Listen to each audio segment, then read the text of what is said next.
Bismillahirrahmanirrahim.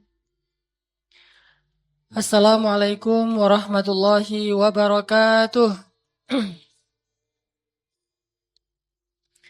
Alhamdulillah, alhamdulillahilladzi hadana lihada wa ma kunna linahtadiya laula an hadanallah. Asyhadu an la ilaha illallah wahdahu la syarikalah wa asyhadu anna Muhammadan abduhu wa rasuluhu la nabiyya ba'dah. Allahumma salli wa sallim wa barik ala sayyidina Muhammadin wa ala alihi wa sahbihi ajma'in. Radina billahi rabba wa bi Muhammadin nabiyya wa bil islami dina. Rabbi syrah li sadri wa yassir li amri wahlul 'uqdatam min lisani yafqahu qawli. Amin ya rabbal alamin. Teman-teman sekalian yang dirahmati Allah, pada malam ini kita akan mengisi ta'lim rutin kita dengan tema yang lebih spesial sekaligus memperingati tahun baru Hijriah. Tahun 2000 berapa? 1438 Hijriah. Dan pada malam ini kita akan bicara tentang semangat berhijrah. Pertama, melihat dari makna hijrah yang sebenarnya sesuai dengan literatur sejarah. Yang kedua, memaknai hijrah dalam makna kekitaan. Dan rata-rata makna kekitaan itu adalah hijrah move on. Atau hijrah untuk berani menyatakan keseriusan niatnya kepada calon mertua. Ini untuk yang kesekian kalinya saya menyampaikan materi tentang itu. Saya harap masih makin terus berkurang para jomblo di sini. Saya tidak akan berhenti menyampaikan materi ini kalau masih ada satu orang jomblo di antara kita. Apalagi masih ada ribuan. Masih tersisa satu doang, kita akan terus memotivasi sampai setan menangis karena melihat para jomblo-jomblo ini sudah menghalalkan cintanya. Karena pesta bagi setan itu kemenangan kalau cinta kita itu belum halal. Tapi begitu cinta kita menjadi halal, setan itu akan menangis dan berputus asa. Kalau kita bicara tentang hijrah, saya pengen bahas sedikit tentang sejarahnya. Kenapa Allah Subhanahu wa Ta'ala atau kaum muslimin mengambil peristiwa hijrah menjadi penanggalan dalam Islam? Kenapa enggak peristiwa-peristiwa yang lain? Misalnya Isra Mi'raj gitu. Sehingga bisa disebut tahun Isra Mi'raj 1. Singkatlah jadi IM misalnya. IM 1, IM 2, dan sekarang IM 1438. Enggak ding. 340 kalau dihitung dengan Isra Mi'raj. Atau kenapa tidak peristiwa Nabi dapat wahyu? Teman-teman tahu namanya apa dalam istilah sejarah? Pertama banget Nabi dapat wahyu, istilahnya apa? Istilahnya tuh BI terus koma di atas TSAH, bi'sah. Bi'sah itu kalau kita terjemahin artinya pengutusan. Bukankah itu peristiwa yang sangat besar? Yang membedakan antara yang batil dengan yang hak, mengeluarkan dari zulumat ilan nur, dari jahiliyah kepada Islam. Berarti Bi'sah itu peristiwa besar. Kenapa tidak dinamakan dengan tahun Bi'sah 1, Bi'sah 2, dan sekarang berarti tahun Bi'sah ke, coba, berapa? 1438 tambah 13. 351. Bisa. Atau kenapa nggak diambil penanggalannya dengan wafatnya Rasul? Itu juga peristiwa besar. Kayak Masihi diambil dari after death gitu kan ya. Kenapa kita tidak menggunakan penanggalan dari tanggal wafatnya Rasulullah? Sehingga AD1, AD2 dan seterusnya berarti sekarang 1428 AD. Kenapa tidak diambil dari penanggalan-penanggalan ini? Kenapa yang diambil adalah hijrah? Dari sisi itu aja, hijrah sudah menduduki peringkat yang sangat penting dalam Islam, punya peranan yang sangat luar biasa dalam Islam. Sampai dijadikan sebagai nama penanggalan agar kita terus mengenang peristiwa hijrah ini. Kalau bulan bukan dari hijrah, karena bulan Muharram, Safar, Rabiul Awal dan seterusnya sampai Zulhijjah itu sudah ada sebelum Islam. Itu memang bulan-bulan orang Arab. Cuma ada sedikit tambahan-tambahan penamaan dalam Islam. Tapi secara umum masih nama-nama culture, nama-nama yang diwarisi dari nenek moyang. Sedangkan tahunnya ketika Nabi lahir disebut dengan tahun gajah. Karena ada peristiwa Raja Yaman pengen ngancurin kota Mekah, menghancurkan Ka'bah, terus gagal dan dikenal dengan nama tahun gajah. Gajah 1, gajah 2 dan seterusnya. Sama kayak orang kita dulu kalau ditanya, lahir kapan? Oh, pas pohon beringin itu roboh, kan ya? Orang dulu mah kan nggak ngerti penanggalan. Jadi penanggalannya tuh dilihat dari peristiwa besar. Pas pohon beringin itu tumbang. Tahun kapan lahirnya? Pas ada gerhana matahari, cenah. Gerhana matahari mah sering kan ya? Entah berapa tahun sekali terjadi. Sehingga dia kalau mau ulang tahun tunggu gerhana. Begitu gerhana, happy birthday to you. Gitu. Karena itu hari lahir. Kenapa nggak kayak gitu? Kenapa nggak hari lahir Rasulullah atau tahun gajah? Kenapa hijrah? Ini menunjukkan betapa pentingnya peristiwa hijrah dalam sejarah Islam. Dari peristiwa hijrah inilah muncul banyak hal besar. Pertama, gara-gara peristiwa hijrah akhirnya muncul dua golongan dalam kalangan sahabat. Pertama namanya golongan muhajirin, kedua namanya golongan ansor. Itu gara-gara peristiwa hijrah. Sebelum terjadi peristiwa hijrah, tidak ada muhajirin, tidak ada ansor.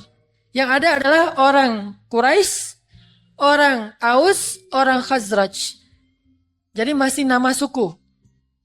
Begitu sudah ada peristiwa hijrah, nama suku ini berubah menjadi nama golongan yang identik dengan amalnya.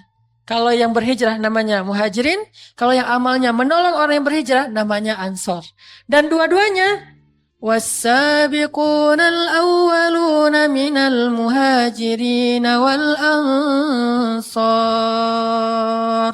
Kata Allah di surat At-Taubah disebut namanya muhajirin, ansar. Radhiyallahu anhum wa radu'an. Allah ridho kepada mereka. Wa a'adda lahum jannatin tajri tahtahal anhar. Allah sediakan untuk mereka surga. Karena ada peristiwa hijrah. Allah sediakan untuk muhajirin ataupun untuk ansor. Sekarang kalau kita maknai hijrah itu dalam makna kekinian, makna hijrah secara kiasan adalah meninggalkan hal-hal yang dibenci oleh Allah, hal-hal yang tidak diridhoi Allah kepada kebaikan-kebaikan yang Allah ridhoi. Itu makna hijrah secara kiasan. Dan memang sekarang kita nggak mungkin lagi memaknai hijrah dengan makna sebenarnya. Soalnya hijrah itu sudah selesai sejak terjadinya Fathu Makkah. Kata Nabi tidak ada lagi hijrah sekarang. Yang ada jihad dan niat. Berarti hijrah dengan makna yang pertama udah nggak ada. Jadi kita nggak perlu lagi berhijrah dari Bandung ke Mekah misalnya. Atau dari Garut hijrah ke Bandung. Itu mah bukan hijrah. Kayak saya dari Aceh ke Mesir, Mesir ke Surabaya, Surabaya ke Bandung. Ini bukan muhajirin. Ini namanya eksodus. Nah, Karena tidak bisa lagi memaknai dengan makna yang pertama, maka hijrah itu kemudian tetap berlaku dengan makna yang kedua, yaitu makna kiasan. Meninggalkan hal-hal yang tidak baik di masa lalu kepada yang lebih Allah ridhoi di masa yang akan datang. Dari amalan inilah akhirnya muncul dua golongan juga. Golongan muhajirin dan golongan ansor. Kalau saya insya Allah jadi ansor aja deh. Gak paham ya? Golongan muhajirinnya apa nih? Golongan muhajirin yang pengen meninggalkan masa lalu, mungkin dengan pacaran, pengen nikah, itu muhajirin. Ansor yang memak comblangin. Siapa yang siap jadi ansor? Membantu orang yang sedang berhijrah. Ini makna kiasan. Dan pahala orang yang membantu orang yang mau berhijrah itu sama dengan pahala kaum ansor di masa Rasulullah SAW. Yang Allah Subhanahu wa taala mengatakan radhiyallahu anhum, yang Nabi mendoakan ya Allah berkahilah kaum Ansor. Tambahkanlah kebaikan kepada kaum Ansor. Dan pertolongan yang diberikan kaum Ansor kepada Muhajirin seperti yang saya ceritakan pada dua pertemuan sebelumnya itu luar biasa. Wa yu'thiruna ala anfusihim walau kana bihim khasasah. Mereka mendahulukan kaum Muhajirin daripada dirinya walaupun dia sebetulnya juga butuh. Ada satu cewek, cantik, solehah, kerudungnya syar'i. Pintar lagi, lulusan ITB. Arsitek, ya. Atau planologi deh. Wah, ini cewek nih, hatinya Mekah, otaknya Jerman gitu ya. Terus hijabnya syar'i. Cantik lagi tuh, tipe kita banget berdua, ada dua cowok nih. Silakan aja berdiskusi, siapa yang pengen jadi muhajirin, siapa yang pengen jadi ansar. Wah, saya mah pengen jadi Umar aja.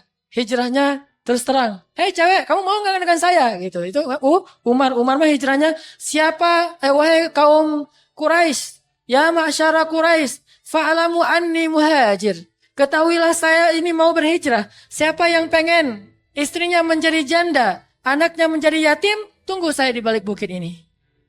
Jadi hijrahnya terang-terangan. Langsung bilang, nikah yuk. Nah ini hijrah terang-terangan. Kalau hijrahnya yang diam-diam pakai bahasa sindiran. Sepertinya aku udah bosan hidup sendiri. Itu hijrah sindiran. Dan di Al-Quran tuh ada tuh ayat boleh menyindir untuk melamar seorang perempuan. Tapi masalahnya banyak yang gak ngerti kalau kita sindir mah ya. Mending terang-terangan aja deh. Taruh di status, kan terang tuh jelas.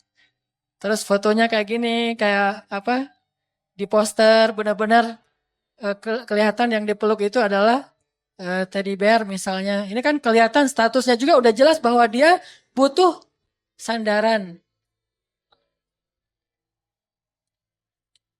Nah, silakan kita milih status, mau jadi muhajirin atau jadi ansor. Kalau kayaknya menurut perhitungan kita kayaknya nih berat juga nih lawan saya Dia mah udah kerja, naiknya juga udah roda 4.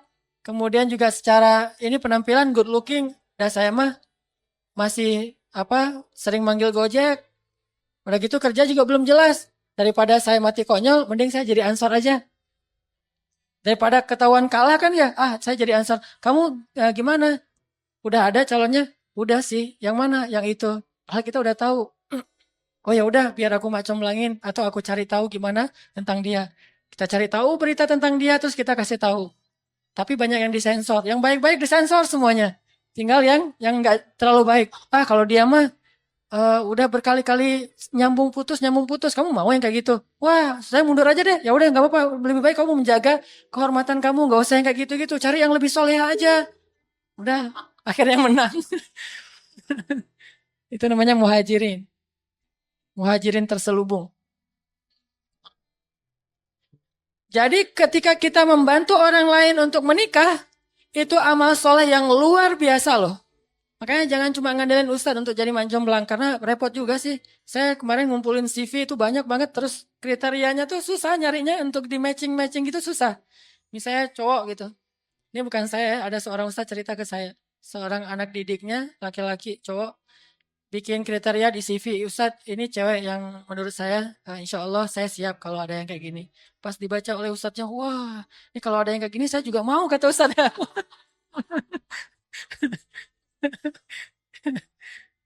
Terlalu tinggi kriterianya. Makanya jangan ngandelin Ustadz doang, bareng-bareng aja kita nih. Apalagi kalau misalnya kita punya teman dekat banget, misalnya yang akhwat, yang cewek, dan dia kayaknya insya Allah bagi kita mah bukan masalah tipe nggak tipe, tapi emang kita bukan dia sih yang kita ini targetkan. Nah, ya udah kita coba jembatani. Bukankah menjembatani orang untuk menikah sama dengan menjembatani orang untuk masuk surga? Menjembatani orang untuk menikah sama dengan menjembatani orang untuk terhindar dari perbuatan dosa. Dan itu ansor. Kalau perlu kita berkorban dikit lah. Wayuk sirun, kita modalin. Saya pengen nikah, cuma modalnya kurang. Kamu kurang apa? Maharnya, oh butuh apa? Sebut aja. Gitu. Pas udah disebut kita, oh ya ntar kita cari di mana ada finance yang bisa kredit mahar gitu. Mahar di kredit. Itu yang dilakukan Rasulullah kepada Ali bin Abi Thalib. Kan Rasulullah ketika tahu Ali pengen nikah dan dia punya anak putri yang tercinta yaitu Fatimah. Rasulullah bilang Ali pengen nikah. Iya, ya udah dengan Fatimah aja. Ya Rasulullah saya mah nggak punya apa-apa. Memangnya kamu butuh apa? Untuk mahar doang ya Rasulullah, yang lain mah nggak terlalu penting. Yang penting mahar. Ya udah nih, ada baju besi. Kamu pakai aja nih untuk mahar. Balik lagi untuk dipakai sama Ali. Kayak gitu membantu itu namanya jadi ansor. Walaupun bukan ansor dalam makna yang sebenarnya, tapi dalam makna kiasan itu juga pahalanya sama dengan man sanna sunnatan hasanah atau man dalla ala khair. Siapa yang menunjukkan kepada kebaikan, dia dapat pahala kebaikan yang sama dengan orang yang mengerjakan kebaikan. Begitu dia akad nikah, pahalanya kan setengah agama tuh. Kita udah dapat setengah agama. Jadi kita menjomblo lama-lama juga, agamanya sebenarnya udah utuh. Saya udah bantuin orang nikah gitu. Kamu kok kenapa masih ngejomblo? Kan nikah mas setengah agama. Saya mah udah utuh agamanya. Kenapa? Karena bantuin teman nikah. Dapat pahala yang sama dengan teman kita. Secara pahala, tapi secara status tetap aja setengah. Pahalanya banyak insya Allah. Jadi Nabi aja ngebantuin calon menantunya. Nih kalau ada di antara di sini yang insya Allah anak gadisnya udah pada siap nikah, jadilah mertua seperti Rasulullah SAW. Kalau anak saya udah gadis, saya insya Allah mau jadi mertua seperti Rasulullah. Gak usah mahal-mahal lah, 2 miliar aja. 1 miliar buat anak saya, 1 miliar buat saya. Materai. Jadilah mertua seperti Rasulullah, memudahkan orang yang ingin hijrah. Karena pernikahan itu menutup hampir sebagian besar dari pintu-pintu dosa. Walaupun belum tentu juga orang yang gak nikah itu berbuat dosa, belum tentu juga. Bisa jadi orang gak nikah karena emang terlalu semangat mencari ilmu. Kayak imam siapa yang gak nikah? Jomblo sejati. Nih para jomblo juga sebetulnya ada ulama-ulama jomblo yang keren-keren loh. Bisa juga ditiru kadang-kadang. Imam siapa yang jomblo sampai meninggal? Imam Nawawi, Imam Ibnu Taimiyah. Imam Nawawi sampai meninggal usia 40-an tahun itu belum nikah. Tapi jangan salah, Imam Nawawi itu bukan anti pernikahan. Kalau kita baca buku-buku beliau, termasuk buku Riyadhus Shalihin, bahkan di dalam banyak bukunya beliau menyampaikan hadis-hadis keutamaan menikah. Tapi kenapa beliau tidak menikah? Karena beliau takut dengan menikah, maka waktu beliau untuk mencari ilmu jadi berkurang. Saking cintanya kepada ilmu. Kenapa masih sendiri aja? Saya masih pengen taklim aja. Gak punya waktu untuk jalan-jalan, dinner, apa misalnya ngedate. Saya mah mau taklim aja. Seminggu 7 kali. Judulnya mabuk taklim. Taklim aja. Gak apa-apa kalau alasannya taklim.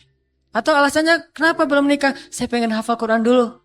Saya pengen mempersembahkan mahar 30 juz. Wah itu keren tuh. Siap insya Allah. Wah gak ada yang angkat tangan. Maharnya 30 juz. Atau juz 30 juga gak apa-apa.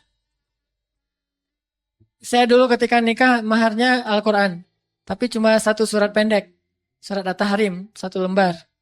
2 halaman. Dan itu intinya. Ya ayyuhalladzina amanu ku anfusakum wa ahlikum naro. Surat itu pas banget, ada untuk laki-laki, ada untuk perempuan. Di halaman kedua banyak untuk perempuan, di halaman pertama banyak untuk laki-laki. Itu sebetulnya itu bukan mahar. Sebetulnya itu lebih ke hadiah. Kalau mahar lebih baik sesuatu yang berharga secara materi. Kecuali kalau nggak ada ya nggak apa-apa Al-Quran. Sebagai hafalan. Jadi kenapa nggak nikah? Karena pengen hafal Al-Quran. Kenapa nggak nikah? Saya tidak akan menikah sampai saya menghafal 1000 hadis. Itu jadi azam coba. Pengen banget nikah tapi masih 999 hadis. Wes, tinggal 1 hadis lagi. Makanya kita coba jadikan juga pernikahan itu sebagai semangat. Caranya saya tidak akan nikah sampai titik. Bukan cuma sampai saya punya kerjaan, tapi sampai saya hafal 10 juz Al-Quran mungkin, sampai saya hafal 100 hadis mungkin, sampai saya bisa tahsin mungkin, sampai saya selesai membaca kitab fikih sunnah mungkin yang cuma 2 jilid. Jadikan pernikahan sebagai motivasi untuk melakukan banyak kebaikan. Sehingga Allah akan membantu kita. Wah, hambaku ini keren banget. Kalau dia pengen nikah, dia syaratnya mau hafal 20 juz. Ya udah, saya mudahkan. Begitu dia duduk hafal Quran, loh kok cepat banget hafalannya? Allah mudahin. Allah terlibat di dalam cita-cita kita. Tapi kalau cuma saya nggak akan nikah sebelum kerja, nah ini Allah nggak terlalu terlibat. Karena hanya masalah dunia. Bukankah Allah wallahu khairur raziqin? Allah sebaik-baik pemberi rezeki. Jangan, ini baik untuk cewek atau cowok atau calon mertua, jangan jadikan pekerjaan itu sebagai alasan utama untuk tidak nikah. Boleh, tapi bukan yang utama. Karena saya sendiri membuktikan, ternyata ketika saya menikah itu saya nggak punya pekerjaan, bahkan nggak punya modal. Tadi saya cerita dengan salah seorang teman yang bareng ke sini. Saya ketika awal nikah mahar saya ngutang. Jadi yang saya omongin kayak tadi itu bukan cuma omongan, emang saya ngalamin sendiri. Saking nggak punya modal. Ngutangnya ke siapa? Ke calon istri. Boleh pinjam dulu nggak? 5 juta aja. Buat apa? Ya buat kita. Nanti saya balikin kalau udah nikah gitu. Nah ini kemampuan bagaimana meyakinkan. Ini yang harus dilatih. Kemampuan meyakinkan calon istri dan calon mertua. Kalau kita meyakinkan banget, insya Allah saya balikin nih. Saya siap berjihad untuk mengembalikan 5 juta itu. Yang penting kita nikah dulu. Dan Allah kasih rezeki lah. Pakai dalil-dalil. Allah maha memberi rezeki. Dan Nabi menjanjikan akan sukses kalau udah nikah. Makin yakin kan dia? Nah, kalau ke mertua belum lulus berarti kurang dalil. Belajar lagi, taklim lagi. Terutama Rabu malam. Bab nikahnya banyak. Insya Allah keluar banyak alasan-alasan yang reason yang buat orang logis dan insya Allah jadi semangat. Oh gitu ya dek? Iya, bukan dek pak, nak. Oh ya ya nak. Wah udah ngakuin kan? Pertama manggilnya dek, jadi nak, oh berarti udah setengah jalan nih. Mau jadi calon mertua. Yakinkan, kemampuan meyakinkan itulah yang menentukan berhasil apa? Tidak, bukan punya modal apa enggak. Banyak orang yang punya modal banyak, tapi dia nggak bisa meyakinkan. Nggak berhasil tuh sampai sekarang. Wah modalnya sekian, dia punya aset, punya bisnisnya, dia seorang entrepreneur muda, tapi kok masih sendiri. Ternyata tidak ada cewek yang yakin sama dia. Soalnya orangnya gak pedean mungkin. Kalau saya gak punya modal juga pede. Kenapa gak pede? Orang mau ibadah kan, Bismillah aja. Ya Allah, kalau emang dia calon saya, ya udah ikatkan dengan satu lagu Ari Lasso ya, lumayan lah. Meyakinkan bahwa saya itu orangnya romantis, pakai lagu Ari Rasul 1, bahwa saya insya Allah niatnya karena Allah, pakai dalil-dalil Al-Quran dan hadis insya Allah, karena emang kita tulus ya. Ya gitu deh, Alhamdulillah ya. Nah artinya apa? Balik lagi ke materi yang tadi, bahwa kalau kita udah siap untuk menikah, hijrahlah, Allah yang akan bantu. Kalau kita misalnya masih ada masalah, coba kita curhat dengan orang-orang terdekat kita. Dan mudah-mudahan dia mendengar nasihat malam ini sehingga dia mau jadi ansor. Dia lagi nabung-nabung. Alhamdulillah sekarang dari tabungan itu udah dapat sekitar 5 juta untuk mahar. Dia juga pengen nikah. Terus datang kita, aku pengen banget nikah, ya udah dapat nih orangnya dan dia udah setuju, cuman kurang modal. Oh gitu ya. Yuk siruna ala anfusihim walau kana bihim khasasah. Mendahulukan kaum muhajirin walaupun dia sendiri juga butuh. Ini saya ada modal nih 5 juta, kamu pakai aja duluan. Terus gimana kamunya? Saya emang nggak apa-apa, nanti Allah yang akan ganti. Ternyata kita dapat yang lebih baik daripada yang tadi. Itu pasti itu. Wa ma indallahi khair. Udah aja dahulukan teman kita. Orang kita juga belum jelas ru'yahnya, belum kelihatan hilal kan? Ya udah aja. Hilal belum kelihatan, tapi udah wah, baru baru bulan Rabiul Awal kita udah siap-siap Ramadan aja. Padahal masih jauh mungkin. Makanya udah aja kita dahulukan teman kita, jadilah ansor, nanti Allah yang akan menjadi ansor buat kita. Dan Allah sebaik-baik ansor. In tansurullaha yansurkum. Kalau kamu tolong Allah, Allah tolong kamu. Tolong Allah itu artinya tolong hamba-hamba Allah. Nanti Allah yang akan nolong kita. Allah nolong kita, itu lebih spektakuler lagi, lebih dahsyat lagi, lebih amazing lagi. Kalau kita nolong teman kita itu pertolongan yang standar lah, logis gitu. Kalau Allah yang nolong kita, kadang-kadang nggak logis. Amazing banget, miracle gitu. Kok bisa? Ternyata gara-gara saya nolongin. Makanya jadi ansor itu untungnya gede. Kalau punya kriteria yang terlalu tinggi, belajar jadi ansor dulu deh sebelum jadi muhajirin. Karena kalau punya kriteria tinggi banget, terus langsung jadi muhajirin, kita nggak bisa ngandelin Allah. Makanya, kalau kriterianya saya harus kayak gini tuh, calon saya mah harus kayak gini, standarnya tinggi banget. Tingginya 2 meter misalnya. Kalau yang cowok teh. Terus penghasilannya, kata yang cewek, penghasilannya minimal sebulan 10 juta. Terus udah punya rumah, minimal kreditnya udah 3 tahun berjalan. Wah, banyak kriterianya. Kalau pengen kriteria yang tinggi, jadilah ansor. Sehingga kalau kita jadi ansor terhadap hamba Allah, Allah yang akan jadi ansor terhadap kriteria-kriteria kita yang kayaknya kelihatan agak impossible. Tapi tidak ada yang impossible. Wa huwa ala kulli syai'in qadir. Jadi peristiwa hijrah itulah melahirkan 2 golongan dalam sejarah Islam. Pertama golongan muhajirin, kedua golongan ansor. Tinggal kita mau pilih yang mana dalam status hijrah kita yang kekinian. Mau jadi muhajirin, mangga. Mau jadi ansor, mangga. Kalau mau jadi muhajirin, saya pengen berhijrah, saya pengen belajar. Yang jadi ansornya mungkin dia udah hijrah duluan. Oh ini ada nih taklim yang bagus-bagus. Ngajak temannya. Kita mengajak orang lain untuk berhijrah. Menolong orang lain berhijrah itu salah satunya adalah dengan memberikan dia link kepada tempat-tempat dia agar semakin nyaman dalam hijrahnya. Link taklim, link orang soleh, link teman-teman yang udah berubah, yang udah hijrah. Kita ngelink kepada mereka, kita memberi jalan untuk dia hijrah dan memudahkan hijrahnya, itu ansor. Makanya dulu saya di awal-awal bikin pemuda hijrah dulu, kita pernah ada satu program yang walaupun gak resmi, lebih ke semacam motivasi penyemangat, anjuran. Saya ngajak teman-teman yang udah hijrah seperti ini, ayo kita belajar jadi ansor sekarang. Sekarang alhamdulillah kita udah hijrah dan sedang berhijrah, tapi langsung jadi ansor juga nggak masalah. Gimana caranya? Targetkan minimal sebulan sekali itu kita dapat 1 orang untuk kita ajak berhijrah.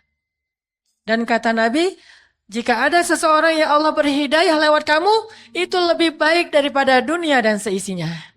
1 orang aja.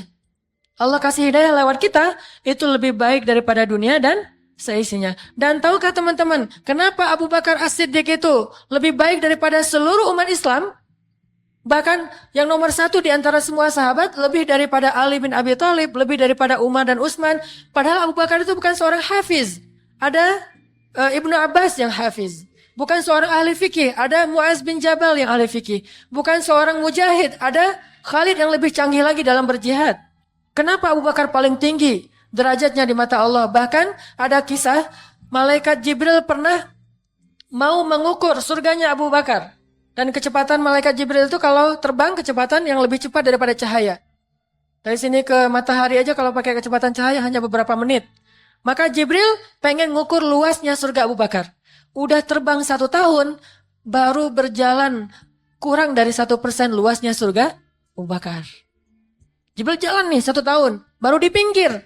Terus Jibril mengatakan, aduhai betapa luasnya surga Abu Bakar dan aku saja tidak sanggup mengelilinginya. Jibril aja gak sanggup mengelilingi surga Abu Bakar As-Siddiq. Kenapa Abu Bakar lebih tinggi derajatnya? Karena rata-rata sahabat-sahabat yang senior itu masuk Islamnya itu lewat ajakan Abu Bakar As-Siddiq.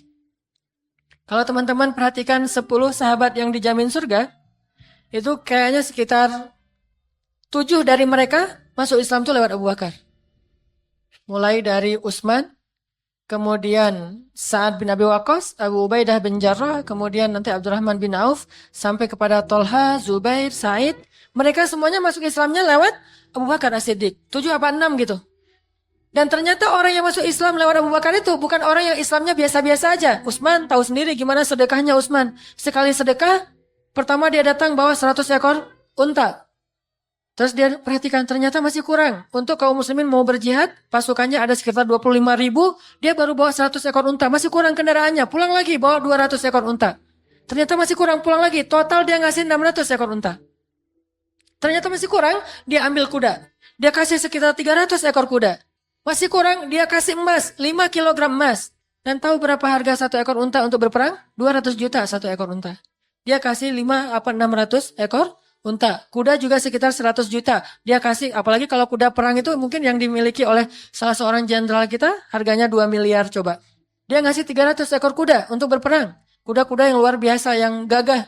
Dan plus 5 kilogram emas. Kalau 1 kilogram emas itu sebutlah bulatnya 500 juta, berarti 2,5 miliar. Berapa puluh miliar Utsman sekali bersedekah. Dan Abu Bakar As-Siddiq mendapatkan pahala yang sama dengan Utsman. Karena Utsman masuk Islamnya lewat Abu Bakar As-Siddiq. Itulah kenapa Abu Bakar itu nggak bisa dikalahkan dalam kebaikan. Makin orang soleh, makin Abu Bakar nambah. Misalnya Utsman, saya pengen nyaingin Abu Bakar nih, pengen ngalahin Abu Bakar dalam pahala. Nggak mungkin, karena ketika Utsman dapat 100, Abu Bakar dapat 100.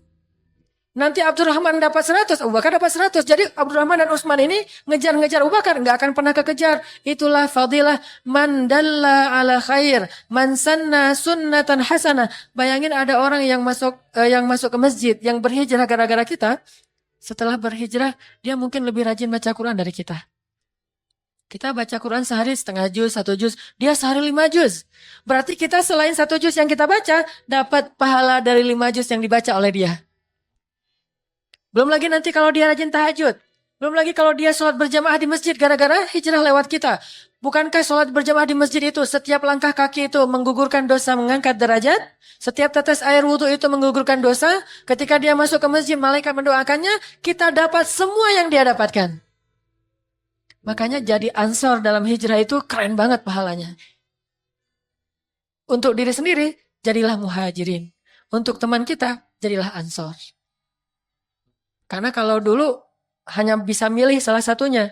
Mau jadi muhajirin atau jadi ansor. Dan itu bukan pilihan sebetulnya. Kalau dia orang Mekah pasti jadi muhajirin. Kalau dia orang Madinah pasti dia jadi ansor. Kalau sekarang kita bisa milih dan bisa mengambil dua-duanya. Karena makna hijrah sudah bergeser. Dan ini rahmat dari Allah untuk kita. Sehingga di waktu yang sama kita bisa menjadi muhajirin plus sekaligus menjadi ansor. Dan inilah yang memotivasi saya dan menyemangati saya ketika teman-teman hadir dalam taklim. Saya berharap dapat sedikit ilmu walaupun saya bukan ulama besar, hanya punya sedikit ilmu yang saya pernah belajar di Al-Azhar, saya sharing ke teman-teman. Lalu teman-teman amalkan, saya dapat pahala dari semua amalan teman-teman. Kalau ikhlas. Gitu juga teman-teman pemuda hijrah yang jadi panitia, baik MC, mungkin yang bergerak di belakang layar, yang bikin poster, semuanya mendapatkan pahala yang sama dan tidak dibagi rata. Maksudnya, kalau ada 100 pahala untuk 10 orang dibagi 10-10, enggak. Masing-masing dapat 100. Itu Rahman. Allah Maha Rahman. Makanya teman-teman kalau mau ngejar ketertinggalan kita selama ini, karena mungkin kedaluan orang lain untuk berbuat amal soleh, kejarlah dengan cara mengajak kepada kebaikan. Targetkan sebulan 1 orang hijrah lewat kita. Dan siapa tahu dia bisa lebih soleh daripada kita. Kalau sampai suatu saat ternyata dia meninggalnya bahkan syahid, kita mendapatkan pahala syahid karena dia hijrah lewat kita. Insya Allah nanti kita lanjutkan setelah sholat isya. Teman-teman yang dirahmati Allah, yuk kita baca ayat tentang perintah berhijrah dan ancaman kepada orang-orang yang tidak mau berhijrah. Kita akan tilawah surat An-Nisa ayat 97. Silakan teman-teman buka mushaf atau aplikasi di handphonenya. Surat An-Nisa ayat 97 sampai 100 sampai ayat 100. Ayat 97 sampai ayat 100.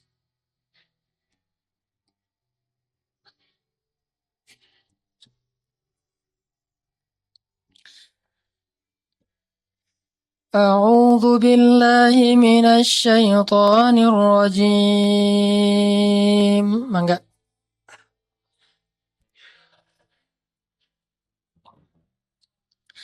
Bismillahirrahmanirrahim. Bismillahirrahmanirrahim. Innalladzina tawaffahumul malaikatu zalimi anfusihim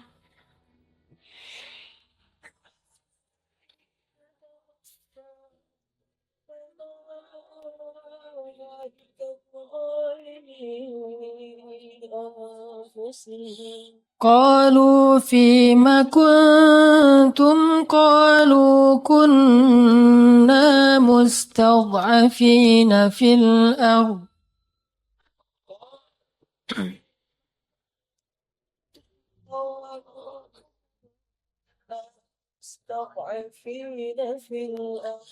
قالوا ألم تكن أرض الله واسعة فتهاجروا فيها قالوا ألم تكن أرض الله واسعة فتهاجروا فيها فأولئك مأواهم جهنم وساءت مصيرا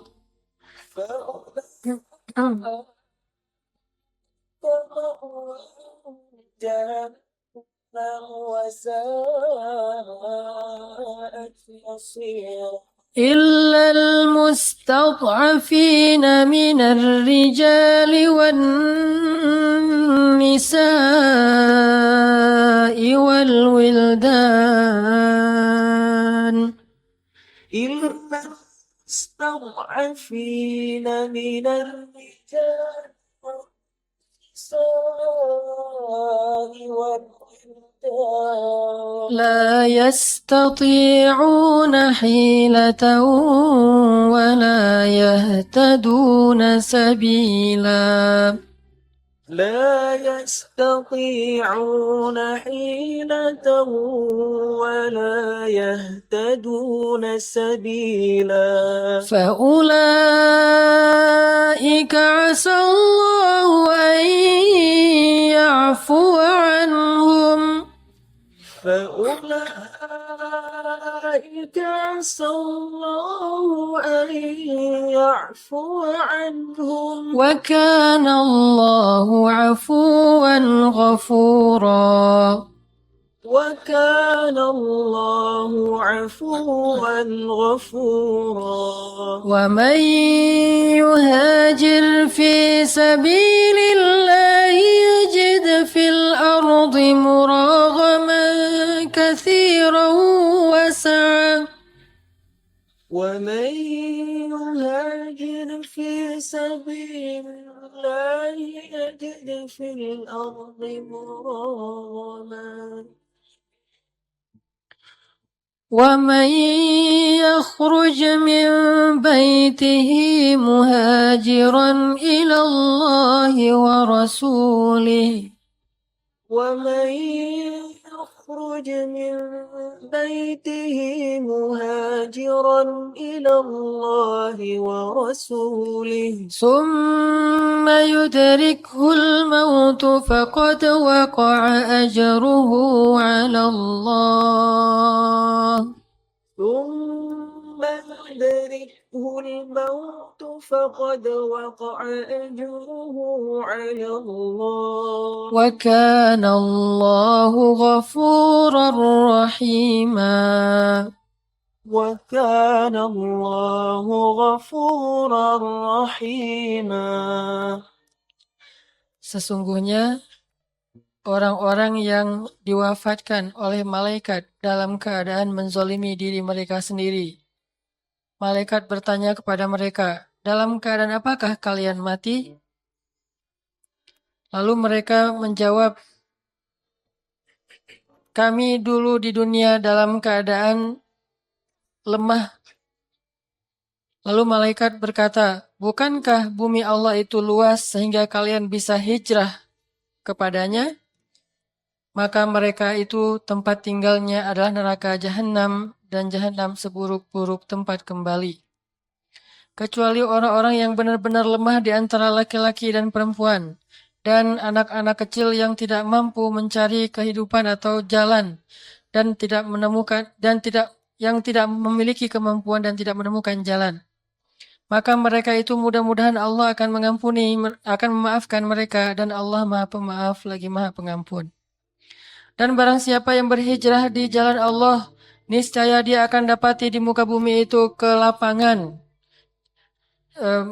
Niscaya dia akan mendapati di muka bumi itu jalan keluar dan kelapangan. Dan barang siapa yang keluar dari rumahnya untuk berhijrah kepada Allah dan Rasul, kemudian kematian menemuinya, maka telah tetap baginya pahalanya di sisi Allah, dan Allah Maha Pengampun lagi Maha Penyayang. Sadaqallahul Azim. Teman-teman yang dirahmati Allah, kita perhatikan di dalam paragraf ini bagaimana keadaan orang-orang yang tidak mau berhijrah nanti di akhirat. Dan lagi-lagi kita tetap memaknai hijrah dengan makna yang kekinian atau makna kiasan. Orang-orang yang tidak mau mengubah kehidupannya kepada apa yang Allah perintahkan. Hijrah dari masalah pekerjaan, dari pekerjaan-pekerjaan yang syubhat atau haram kepada pekerjaan yang halal dan diridhai Allah dengan rezeki yang berkah. Hijrah status dari mungkin punya hubungan yang tidak diridhai oleh Allah. Setiap hari dia merasakan perasaan yang sebetulnya belum boleh dia rasakan. Setiap hari dia memikirkan seseorang yang belum boleh dia pikirkan. Setiap hari dia datang dan berkomunikasi dengan seseorang yang belum boleh terlalu dekat dengannya. Hijrah kepada keadaan yang lebih baik. Keadaan ketika semakin dia pikirkan semakin berpahala. Semakin dalam perasaannya semakin berpahala. Semakin dekat semakin diberkahi Allah. Memandangnya aja berpahala coba. Itu nggak ada dalam pacaran. Memandang orang yang kita cintai berpahala. Kalau pacaran memandang dosa. Disuruh menundukkan pandangan. Ngobrolnya sambil ngelihat ke bawah. Udah sholat tahajud belum? Ngelihat ke bawah. Atau kalau kita lagi jalan bareng, nggak saling bertatap-tatapan. Jadi kalau misalnya satu mobil, satu di depan ngedrive, satu lagi di belakang. Itu paling syar'i itu. Kalau nggak siap kayak gitu, nggak usah deh. Kalau perlu, kalau mobilnya 3 row gitu kayak Livina atau Mobilio, dia yang paling belakang. Sekalian jagain barang-barang gitu. Gimana barangnya? Dia paling belakang. Supaya menjaga jarak, jangan terjadi fitnah. Dan banyak-banyak berzikir, astagfirullah, astagfirullah, ya Allah lindungilah kami. Karena setan itu, itu lagi menggebu-gebu tuh semangat setan untuk menggoda kita. Sedikit aja ada pencetus langsung kita bisa batal. Beda dengan kalau sudah berhijrah dengan cara menikah. Memandangnya pahala. Pandang, alhamdulillah dapat 1 pahala. Pandang lagi 2 pahala. Pandang-pandangan 4 pahala. Kamu kenapa ngelihat-lihat saya terus? Saya pengen beribadah. Beribadah apaan? Dengan memandang kamu. Dan tahukah pahalanya sebesar apa? Sama dengan sholat 2 rakaat loh. Jadi kalau lagi malas, kayaknya saya mah lagi malas sholat sunnah mutlak, mau mandang istri aja. Itu bisa, kalau pacaran nggak akan dapat yang kayak gitu-gituan. Coba, mandangin fotonya aja berpahala, apalagi orangnya. Kalau pacaran, mandangin fotonya aja nggak boleh, apalagi orangnya. Kita liatin, kita ngobrol. Bukankah dalam hadis itu ketika saling memandang berpahala, kemudian ketika saling berkasih sayang berpahala, kemudian ketika mereka maaf masuk ke dalam kamarnya berpahala, dan malam itu diberkahi oleh Allah Subhanahu wa taala. Malam yang penuh berkah. Gak perlu ngumpet-ngumpet, curi-curi dan segala macam, gak perlu tipu-tipu. Karena udah halal. Kayak cerita saya kemarin, pulang sholat Jumat, ngapain pulang sholat Jumat buru-buru? Karena pengen cium kening kamu. Wah.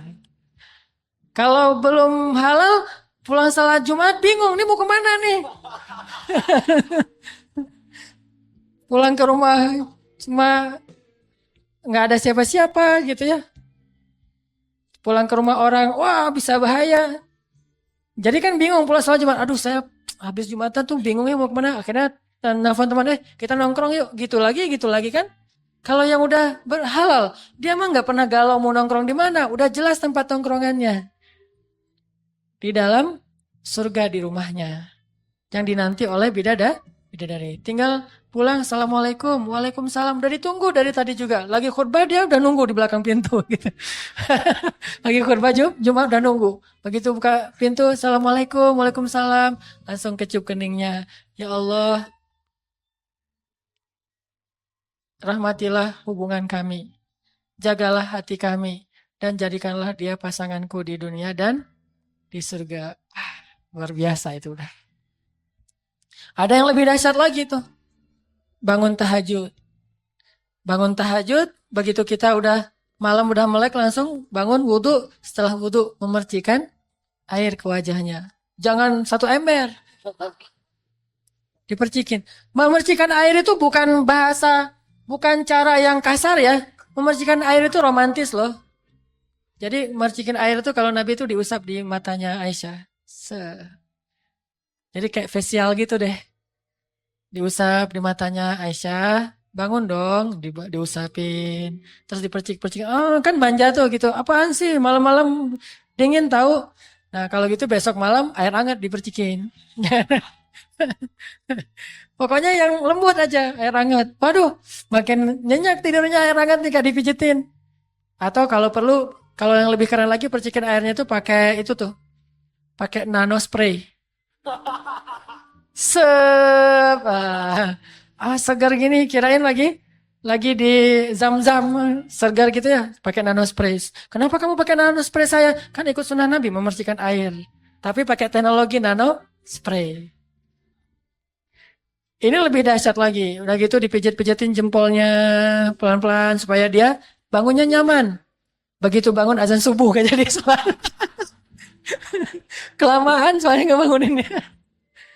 Disitulah indahnya, bayangin. Makanya Allah mempertanyakan, kok kalian udah tahu indahnya nikah? Enggak nikah-nikah juga sih. Padahal udah tahu, udah dipanas-panasin lewat Instagram, lewat taklim, enggak nikah juga.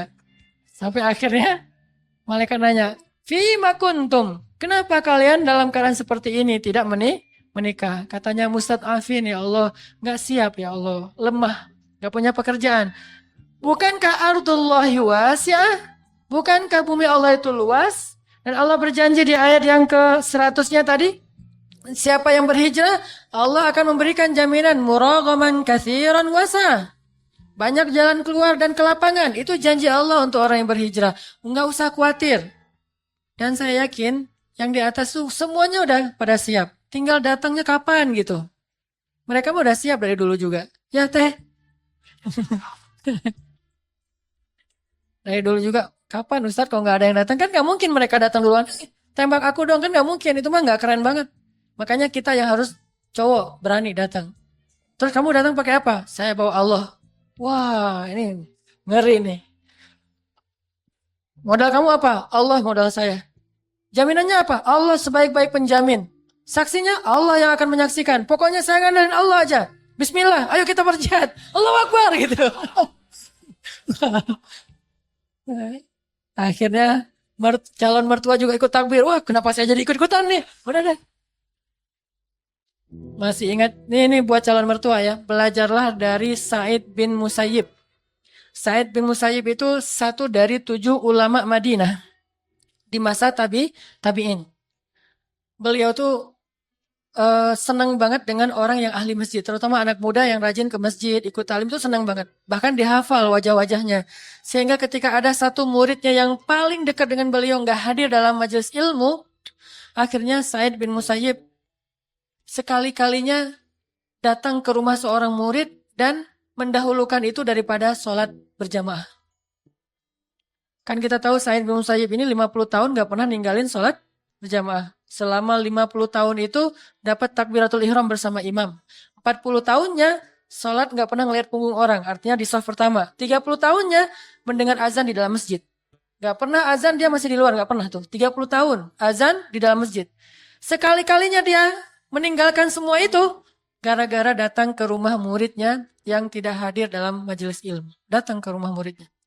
Assalamualaikum. Waalaikumsalam, kata muridnya di dalam rumah. Siapa? Orang Arab suka gitu. Man. Said mengatakan Said. Di masjid lagi azan. Ini bertamu. Said, kata Syekh ini. Kemudian muridnya bilang, saya tuh lagi ingat-ingat ada berapa banyak Said di kota Madinah. Karena saya nggak kepikiran kalau itu Said Ibnu Musayyib. Saya ingat semuanya, Said bin ini, Said bin ini, Said bin ini, ada 10 Said, semuanya saya ingat kecuali Said bin Musayyib. Kenapa? Gak pernah menduga kalau itu Said Ibnu Musayyib, soalnya Said Ibnu Musayyib itu gak mungkin pergi ke rumah seseorang ketika azan. Gak mungkin. Pasti dia akan mendahulukan salat jamaah, baru beres itu ngurus yang lain. Tapi pas dibuka ternyata Said Ibnu Musayyib, kaget, pasti ini ada berita besar banget nih. Lalu Said Ibnu Musayyib bilang, wahai anak muda, kenapa kamu tidak hadir dalam majelis ilmu? Saya kurang sehat ya Syekh. Kamu tidak punya pendamping? Tidak punya. Salamin saya. Ya, apa ya Syekh? Kamu akan menikah dengan putri saya. Langsung tuh. Wah, ini mertua keren banget kalau kayak gini. Tunggu di sini kata Syekh Said. Langsung pergi ke masjid, sholat dulu, selesai sholat, langsung balik bawa putrinya dan bawa 2 saksi. Ditodong coba, nikah todongan. Ini benar-benar bukan on progress ya, udah langsung nih. Bawa saksi, bawa putrinya, nggak tahu gimana cara ngebujuk putrinya juga ya. Orang dulu mah soleha, jadi nggak perlu lihat dulu. Boleh lihat Instagramnya dulu, nggak perlu gitu. Udah langsung aja. Datang, nama muridnya siapa gitu, ya Muhammad misalnya. Udah dibukain pintu, masuk semuanya ke rumah, salamin. Saya nikahkan putri saya dengan kamu, dengan mahar, hafalan Al-Quran yang kamu hafal dan seterusnya. Saya terima deh. Saya terima. Mungkin awal-awalnya dia masih kagok-kagok gitu. Saksi-saksi bilang-bilang sah nggak? Tidak sah. Kenapa? Soalnya nggak bersambung kan gitu ya, suka gitu ya. Makanya pas nikah saya mah juga karena takut nggak sah. Udah modalnya kurang, nggak sah pula kan. Ya udah saya pakai teks aja deh. Ustadz menikahnya pakai teks loh. Jadi pas saya terima nikahnya, ntar nih di scroll dulu. Jadi Said Musayyib langsung mengakadkan putrinya, kemudian diterima hari itu juga dia nikahkan putrinya dengan muridnya. Gampang urusannya. Gak bertele-tele ya, bikin kartu undangan dulu. Ikhtilaf dulu warna kartu undangan. Yang cewek pengennya girly warna pink, yang cowok pengen street warnanya hitam abu-abu. Terus yang mertua pengen misalnya di gedung ini, yang kita pengennya di gedung itu. Lama sekali prosesnya. Untuk berhijrah saja lah lama. Allah mengatakan muraghaman katsirah, banyak kemudahan. Wasa'ah, banyak kelapangan. Allah itu melapangkan kita untuk berhijrah. Tinggal hijrah aja. Ganti aja status. Saya sering bilang nikah itu sebetulnya bukan masalah sama sekali. Bukan masalah sama sekali. Jadi orang gak perlu mempertimbangkan untuk nikah. Hanya perlu memilih. Mempertimbangkan mah gak perlu. Memilih aja. Ini nikah gak ya? Nikah ya gak usah. Nikah. Cuma tinggal pilih. Memilih dengan istikharah, minta istiftah kepada Allah, ya Allah, ikatkan hati saya kepada orang yang tepat. Segampang itu sebetulnya. Datang aja. Orang kita niatnya pengen ibadah kan? Assalamualaikum, waalaikumsalam. Ada apa ya dek? Saya pengen ibadah pak. Ah, ibadah gimana dek? Boleh saya duduk dulu pak, kita bicara baik-baik secara kekeluargaan. Daripada kalau berdiri kan orang gampang emosi ya. Duduk aja pak. Pak, mangga minum dulu pak gitu. Rumah siapa gitu ya. Ini kepedean banget nih calon menantu nih. Udah tinggal nikah doang. Nikah mah cuma akad kayak gitu udah selesai. Kalau perlu nikah duluan baru resepsinya ntar dipikirin bareng-bareng. Saya dulu ketika di Kairo nikahnya resepsinya sekitar 6 bulan setelah kita nikah. Yang penting nikah aja dulu. Kita jalan-jalan kayak apa 99 cahaya di langit Eropa gitu deh. Kan nikahnya di luar negeri tuh. Nikahnya pun saya di Mekah, istri saya di Kairo. Jadi nikahnya enggak barengan. Istri saya di Kairo nunggu-nunggu gitu. Siangnya dia tanya, nanti malam jadi, sabar ya, gitu. Lalu telepon ya. Saya udah di Saudi waktu itu lagi haji. Selesai mertua saya haji, saya wah baik-baikan tuh sama mertua. Begitu dia datang dari Indonesia turun pesawat, langsung saya tunggu di bandara. Begitu dia naik, langsung saya tunjukin jadi guide dadakan. Langsung jadi guide, saya tunjukin sehingga mertua saya ngeliat, wah ini bener nih calon menantu yang ideal nih. Nggak tahu dia kalau saya minjem duit anaknya 5 juta. Udah gitu, Pas sudah selesai kan nggak boleh menikahkan ketika sedang berhaji ya.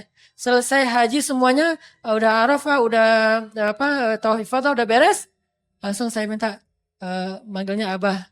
Abah, kapan atuh acaranya gitu. Oh iya ya sebentar saya mau ngambil umroh dulu. Aduh, umroh lagi deh lama ini. Nunda lagi 1 hari. Hari yang kedua, Bah, udah bisa sekarang. Oh iya ya, ayo kita ke Masjidil Haram. Selesai tawaf sunnah, langsung naik ke satu pojok masjid. Saya nikahkan, saya terima nikahnya, langsung telepon. Panggilannya, hai sayang, udah berubah. Kalau belum nikah, ukti. Nah gitu tuh panggilnya. Kalau orang Mesir mah ya. Kalau di sini mah sis gitu ya. Ukti mah sis. Pertama sis. Lalu habis itu jadi bebek. Ini karena udah berubah status. Langsung dia hore-hore gitu di Mesir. Dia pas dapat telepon, alhamdulillah kita udah sah. Wah, itu luar biasa. Dia langsung sujud syukur, selesai sah sama teman-temannya cuma apa makan beberapa butir kurma kan. Ala mahasiswa gitu. Saya udah selesai aja gitu, udah beres. Kayak maaf, sesederhana itu kayak disunat doang tuh. Cepet banget, udah selesai. Pulang ke Kairo, sebulan kemudian baru pulang ke Kairo, kita langsung malam pertama ketemu tuh masih belum bisa satu rumah karena kita masih berstatus mahasiswa dan punya asrama masing-masing. Jadi kita ketemunya di ruang untuk apa tamunya asrama. Saya jadi tamu gitu datang. Wah ini istri saya lagi datang mendekati saya gitu. Pas udah dekat, kita makan di mana sekarang? Ya udah kita ke yang dekat aja. Tempat pertama kita ketemu di kebab Turki. Kan dulu gara-gara di kebab Turki itu kan saya salah ngambil plastik teh. Salah ngambil apa kantong jadinya ternyata kantong punya calon istri saya. Tapi bukan salah beneran, salah disengaja. Oh iya, kita makan di situ aja kebab Turki sama ada namanya kibdah. Kibdah itu roti di dalamnya itu kasih hati. Nah, karena kita main hati jadi makannya makan hati. Nah, makan di situ udah gitu pulang masing-masing ke asrama. Bayangin udah nikah, pulang ke asrama. Itu hal yang paling menyakitkan. Udah nikah masih suruh pulang sendiri-sendiri ya. Itu paling menyakitkan dalam hidup saya tuh. Bersabar, seminggu kita ngurus untuk surat-surat resmi biar boleh keluar dari asrama seminggu. Bayangin bersabar seminggu. Ya gimana lagi ya tahajud aja tiap malam. Karena ini udah lebih berat daripada jomblo. Jomblo udah jelas, udah puguh gitu ya. Kalau ini nggak nggak jelas gini nih statusnya nih. Kita udah halal loh. Iya sih. Terus gimana dong? Ya gitu deh. Akhirnya nggak. Setelah seminggu akhirnya kita nyari kontrakan, nemu kontrakan yang alhamdulillah Allah mudahin banget. Kontrakan yang biasanya harganya sekitar 1.000 pound, 1.000 pound itu 3 juta, kita dapat 400 pound, 1 jutaan lah. Untuk 1 tahun. Itu murah banget dan ada 3 kamar. Sementara kita cuma berdua. Udah aja pas masuk kontrakan, kita dimudahin banget sama Allah udah jalan-jalan keliling-keliling Kairo ke Hurghada, ke Alexandria, ke Benteng Salahuddin, ke benteng ceritanya. Terus ke piramid. Wah, keliling-keliling aja sampai ada adegan kejar-kejaran tram gitu kayak MRT kalau di Singapura. Jadi karena memang kita baru awal nikah belum terlalu kenal karakternya. Saya orang Aceh lagi waktu itu masih Aceh banget lah ya. Masih ngomongnya mah belak-belakan, jelek gitu. Dia orang Jawa yang ada tata keramanya. Pas saya ngomong menurut saya nggak kasar, menurut dia kasar. Kok ngomongnya gitu sih? Apaan? Emang ada apa gitu? Saya nggak ngerasa kalau saya salah. Emang masalahnya apa? Dosa saya apa? Kayak gitu-gitu. Sosok sinetron gitu deh. Dosa saya apa? Kamu nggak tahu dosa kamu? Udah kamu gitu panjang akhirnya. Udah aja. Padahal waktu itu mau ke kebun binatang. Akhirnya dia naik kereta. Kebetulan keretanya itu bukan MRT yang cepat kayak di Singapura. Dia kereta dalam kota yang lambat banget gitu. Jadi kita jalan juga sama dengan dia. Cuman kan malah saking lambatnya tuh. Mungkin kalau di film-film di Jerman juga ada kereta kayak gitu yang di tengah kota lambat. Nah naik itu udah di gerbong paling depan. Saya kan di belakang. Tadi masih ngambek-ngambek gitu. Akhirnya aduh ketinggalan sendiri. Kejar juga. Kejar tapi gerbong belakang. Jadi kita di jendela gini-ginian. Liatin. Dia turun nggak ya? Dia turun nggak ya? Kalau dia turun, saya turun. Kalau dia nggak turun, saya tungguin. Begitu dia turun, saya langsung turun. Akhirnya kita pergi ke kayak di sini mah Jonas foto pernikahan. Itu baru foto pernikahan. Dalam keadaan lagi kayak gitu. Jadi foto kita tuh lucu banget. Foto nikah tuh. Orang lagi bahagia tapi wajahnya bete gara-gara tadi ada yang keliru. Terus kita jalan lagi lihat Sungai Nil, kemudian makan apa jagung bakar di apa pesisir Sungai Nil. Wah, 99 cahaya langit Eropa. Saya nonton itu, saya mah udah ngalamin. Sesederhana itu. Tapi alhamdulillah Allah kasih rezeki karena saya di Saudi juga selain haji juga apa jadi pekerja karena semangat nikah teh kerjanya apa? Jadi kuli travel, ngangkut-ngangkut koper jamaah haji, saya angkutin. Dulu saya nggak gini, lumayan dulu tuh mah karena sering ngangkut-ngangkut koper. Wah, ngangkut koper yang beratnya itu paling sedikit 25 kilo kan, ngangkut ke lantai 5 nggak boleh pakai lift karena lift buat jamaah. Jadi kita pakai tangga naik, ngangkutin, turun lagi. Kalau lagi ada jamaah yang membludak, kita ngambil tempat tidur yang dari besi itu, dan itu dibawa sendiri. Bayangin tempat tidur besi itu bawa sendiri. Oh, pelan-pelan naik tangga, jam 2 malam, datang jamaah haji, ayo, ayo, bangun, bangun, bangun, bangun. Ngangkat tempat tidur, ngangkat. Demi mengubah status hijrah. Ternyata Allah mudahkan. Akhirnya uang 5 juta tadi menjadi 10 kali lipat. Hiduplah kita di Mesir beberapa tahun tanpa bekerja, main-main aja kerjaannya. Lihat bukti kebesaran Allah kalau kita mau hijrah. Masih mikir.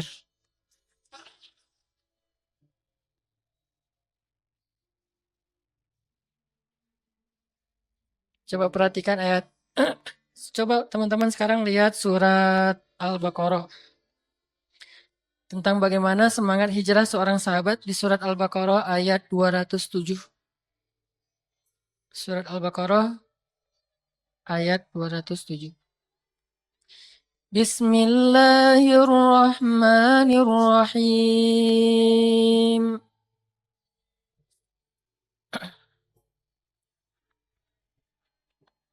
Al-Baqarah 207. Wa minan nasi man yashri nafsahu batigha'a mardatillah.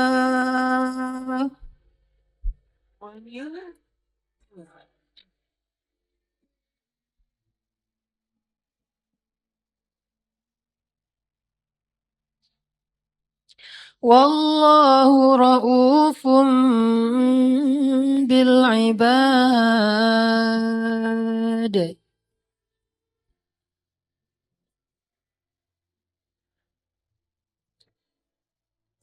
Dan di antara manusia ada orang yang menjual dirinya karena mencari keridhaan Allah dan Allah Maha Penyantun lagi kepada hamba-hambanya.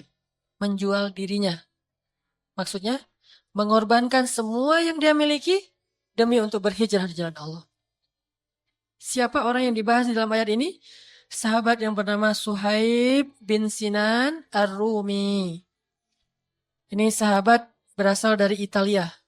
Wah, ada juga sahabat dari Italia? Ya, Roma. Dia dari Italia. Cuma memang ada ikhtilaf. Ada yang bilang dia dari Italia tapi bukan orang Italia, orang Arab. Keturunan Eropa gitu. Jadi kayak apa bule-bule campuran gitu deh. Ini Suhaib bin Sinan Ar-Rumi. Dia datang ke Mekah untuk berdagang. Jadi orang kaya raya di Mekah. Begitu dia mau hijrah, dihadang di tengah jalan oleh Abu Jahal dan orang-orang kafir Quraisy dan mengatakan, "Ya Suhaib, kalau kamu mau berhijrah, silakan hijrah, tetapi jangan pernah membawa harta-harta yang ada di kota Mekah. Karena dulu kamu datang ke sini dalam keadaan tidak punya apa-apa. Kalau kamu mau pergi, kamu pergi dan tidak boleh bawa apa-apa. Kecuali kalau kamu mau tetap di Mekah dan bersama kami, maka harta itu tetap milikmu. Silahkan kamu pilih." Akhirnya dia mengatakan, "Saya memilih Allah dan Rasul. Silakan kalian ambil semua sampah-sampah dunia itu, saya tidak masalah. Saya memilih Allah dan Rasul." Hijrahlah Suhaib bin Sinan Ar-Rumi jalan kaki sendiri selain Ali bin Abi Thalib yang jalan kaki. Begitu Suhaib sampai di Madinah, Nabi mengatakan, "Selamat, beruntungnya Suhaib, beruntungnya Suhaib." Kenapa dia beruntung? Karena dia telah berhijrah dan memilih Allah, dan Allah menggantikan untuk Suhaib yang lebih besar dan lebih banyak daripada yang dia pernah tinggalkan. Jadi cerita Suhaib salah satu bukti bahwa Allah tuh nggak mungkin ngecewain orang-orang yang berhijrah. Sehingga kalau kita berhijrah dari suatu pekerjaan yang mungkin syubhat, dan itu beresiko karena kita belum tentu punya pekerjaan yang lebih baik dari itu, maka kita adalah Suhaib Ar-Rumi untuk zaman kita sekarang. Tidak usah khawatir. Tinggalkan sesuatu yang haram karena Allah lalu berhijrah kepada mencari yang halal walaupun belum jelas. Tetapi tidak ada yang tidak mungkin karena semua pembendaharaan dunia ini ada di tangan Allah. Tabarakalladzi biyadihil mulk. Biyadihil mulk. Dan Allah itu wasi'un, maha luas, ghaniyun, maha kaya, dan raufun, rahimun, maha penyayang kepada hambanya. Sehingga kalau kita pergi dengan jaminan Allah, kita nggak akan kecewa. Tapi kalau kita tetap di dalam pekerjaan yang haram dan meninggalkan jaminan Allah, justru kita siap-siap. Kalla saufa ta'lamun, summa kalla saufa ta'lamun. Kelak kamu akan tahu. Allah mengancam itu. Makanya nggak usah ragu-ragu untuk hijrah. Hijrah pekerjaan, hijrah status, hijrah amal soleh. Dari yang tadinya punya kebiasaan-kebiasaan buruk, sekarang hijrah kepada kebiasaan baik. Nggak usah khawatir. Jangan, kalau saya nggak gitu lagi, saya ntar gimana? Misalnya hijrah dari merokok gitu.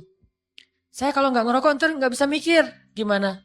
Maka nggak usah khawatir, Allah yang akan membimbing pikiran kita. Dulu kalau kita ngerokok mungkin pikirannya nggak jelas kemana-mana. Sekarang dengan kita tidak merokok, Allah bimbing pikiran kita kepada hal yang lebih baik. Nggak usah khawatir untuk berhijrah. Yang khawatir itu kalau kita ragu-ragu dalam berhijrah. Berangkat, balik lagi, pengen melepaskan status, tapi setengah hati. Terus juga pengen meninggalkan pekerjaan yang lama, cuman nunggu waktu, tunggu setahun lagi deh, tunggu 2 tahun lagi deh, terus saja. Nah ini namanya apa? Tamanni, berangan-angan. Dan itu salah satu di antara cara setan membisiki manusia. Dia nggak nyuruh kita untuk meninggalkan atau tidak melakukan kebaikan, tetapi dia nyuruh kita untuk menunda kebaikan. Salah satu di antara amal soleh yang paling disukai oleh Allah untuk disegerakan adalah berbuka puasa, sholat berjamaah, dan menikah. Itu amal soleh yang dianjurkan untuk disegerakan. Lakukan sekarang juga, insya Allah kita akan melihat keajaiban dalam kehidupan kita. Mudah-mudahan malam ini juga kita menemukan calon-calon kita dan mengikat status kita. Dan insya Allah bulan depan kita sudah menjadi seorang suami. Amin. Yang di atas, insya Allah bulan depan teteh-teteh pada jadi seorang istri. Sehingga bulan depan sholat Jumat nggak perlu jauh-jauh dari rumah. Sholat Jumat di masjid yang dekat dengan rumah supaya cepat pulang dan bisa mengecup kening istri. Insya Allah. Teteh-teteh sebelum dilamar belajar memasak ya. Bukan suruh jadi pembantu, tetapi masakan istri itu tidak ada tandingannya. Gak usah harus pintar-pintar masaknya. Masaknya pakai cinta. Insya Allah enak. Begitu masak cinta. Buat cinta saya. Insya Allah pasti enak. Kalau masak dengan hati, nanti ketika dimakan rasanya di hati. Kalau masaknya pakai kemampuan chef gitu, nanti yang makannya tuh pakai hawa nafsu. Tapi kalau masaknya pakai hati, ini demi cinta saya. Dia seneng banget nih masakan kayak gini. Nasi goreng, tiap pagi nasi goreng. Karena bisanya cuma itu gitu. Nasi goreng sama telur ceplok. Udah gitu aja. Insya Allah kalau teteh-teteh belajar memasak, itu niatnya karena Allah SWT dan itu salah satu bentuk jihad. Karena tetap beda. Minimal walaupun tidak setiap hari memasak, sesekali masakan istri itu sesuatu yang ditunggu. Benar nggak? Tapi lebih nunggu masakan chef ya, makan di restoran gitu ya, makan di kafe bareng istri. Itu kayaknya memang lebih seru sih. Kalau masakan istri sesekali aja, kalau di kafe sering kali. Nah gimana modalnya Ustadz? Allah yang mengayakan. Allah maha kaya, kita dikayakan. Allah maha mampu, kita dimampukan. Allah maha kuasa, kita dikuasakan. Allah maha memiliki segala sesuatu, kita diamanahi segala milik Allah. Jadi serahin aja sama Allah. Bilang kayak gini, la haula wala quwata illa billah. Salah satu tips supaya cepat menikah, banyak-banyak zikir. Ya wadud, ya wadud. Ya wadud itu artinya apa dulu? Wahai yang maha cinta. Ya wadud, beri saya wudda, cinta. Dan orang yang sudah dapat cinta itu nanti Allah anugerahi mawaddatan. Itu sama katanya wadud, wudda, mawaddah. Apalagi kalau kita menikah dengan cewek namanya mawaddah. Yang namanya siapa? Mawaddah. Masya Allah, insya Allah kita mawaddah gitu ya. Ya, itu aja. Mudah-mudahan kita bisa segera berhijrah, mengubah status, meninggalkan pekerjaan yang haram, mengganti aktivitas dan perilaku-perilaku yang sia-sia, menjadi seorang muslim yang insya Allah diridhoi Allah Subhanahu wa Ta'ala. A'udzu billahi minasyaitonir rajim. Bismillahirrahmanirrahim. Alhamdulillahirabbil alamin. Alhamdulillahilladzi hadana li hadza. Alhamdulillahi ala kulli ni'matin allati an'amta 'alaina. Allahumma inna nas'alukal huda wat tuqa wal afafa wal ghina. Allahumma a'inna ala dzikrika wa syukrika wa husni ibadatik. Allahumma ya Rabbana hab lana min azwajina wa dhurriyyatina qurrata a'yun waj'alna lil muttaqina imama. Rabbana hab lana minas solihin. Rabbana hab lana minas solihin. Rabbana hab lana min ladunka dzurriyyatan thayyibah innaka sami'ud du'a. Ya Allah, wahai Allah yang maha baik, wahai Allah yang maha pengasih, maha penyayang, maha kaya, maha lembut, kami tidak meragukan sedikit pun kasih sayang-Mu ya Allah. Kami tidak meragukan sedikit pun janji-janji baik-Mu ya Allah. Kami yakin Engkaulah yang akan mencukupkan segala kebutuhan hamba-hamba-Mu ya Allah. Bahkan seekor ulat di dalam tanah pun Engkau beri rezeki. Dan tidak ada satupun makhluk-Mu yang melata di bumi kecuali Engkau jaminkan baginya rezeki ya Allah. Kuatkanlah hati kami dalam keimanan ya Allah. Kuatkanlah hati kami dalam keyakinan. Yakin bahwa Engkaulah yang maha memelihara. Ketika kami menikah, bukan kami yang memelihara istri kami, tetapi Engkau ya Allah. Ketika kami punya anak, bukan kami yang memelihara anak-anak kami, tetapi Engkau ya Allah. Sehingga keyakinan itu menguatkan azam kami dan keinginan kami untuk bisa mendapatkan cinta yang Engkau ridhai ya Allah. Ya Arhamar Rahimin. Kami rindu memiliki keluarga-keluarga yang sakinah, mawaddah, warahmah. Kami rindu memiliki pasangan yang menyejukkan hati kami, ya Allah. Yang ketika kami pulang dalam keadaan lelah, maka hilanglah lelah kami hanya dengan menatap wajahnya, ya Allah. Kami rindu kepada istri-istri yang solehah. Kami rindu untuk diimami oleh suami-suami yang teladan, yang soleh, ya Allah. Anugerahkan kepada kami istri yang solehah, yang taat kepada suaminya, yang menyayangi suaminya, yang perhatian kepada suaminya, yang setiap kali di rumah menunggu suaminya pulang dengan sambil berdoa dan memohon perlindungan kepadamu untuk suaminya, ya Allah. Kami juga rindu suami yang setiap hari mencari nafkah yang halal untuk pasangannya, yang belajar agama untuk bisa mendidik keluarganya, yang memimpin sholat-sholat sunnah di rumahnya, yang mengajarkan alif bata kepada anak-anak kami, ya Allah. Anugerahkan kepada kami keluarga, pasangan, anak-anak yang menyejukkan hati kami, ya Allah. Ya Arhamar Rahimin, kami yakin dan kami sadar, tidak ada orang saleh yang tidak merindukan keluarga yang menyejukkan hatinya. Keluarga yang baik, zuriyah thayyibah. Semua orang soleh mendoakan keluarga yang baik. Maka kami juga berdoa hari ini, malam ini, ya Allah, anugerahkan untuk kami zuriyatan thayyibah. Dan dari keturunan kami lahir anak-anak yang menghafal Al-Quran, anak-anak yang menghafal hadis, anak-anak yang memiliki ilmu pengetahuan, anak-anak yang bermanfaat bagi bangsa dan agama, ya Allah. Lahirkan dari keturunan kami anak-anak yang membuat kami punya semangat besar untuk mencari rezeki yang halal. Anak-anak yang menuntun kami ke jalan-Mu, yang ketika kami memandang wajah mereka, mengingatkan kami kepadamu, ya Allah. Ya Arhamar Rahimin. Mudahkanlah urusan kami, ya Allah. Mudahkanlah jalan kami, ya Allah. Mudahkanlah hijrah kami, ya Allah. Tetapkanlah hati kami dalam hijrah ini, ya Allah. Kami berlindung kepadamu agar kami tidak kembali kepada masa lalu kami yang telah kami tinggalkan, ya Allah. Janganlah biarkan kami menjadi hamba-Mu yang berputus asa, ya Allah.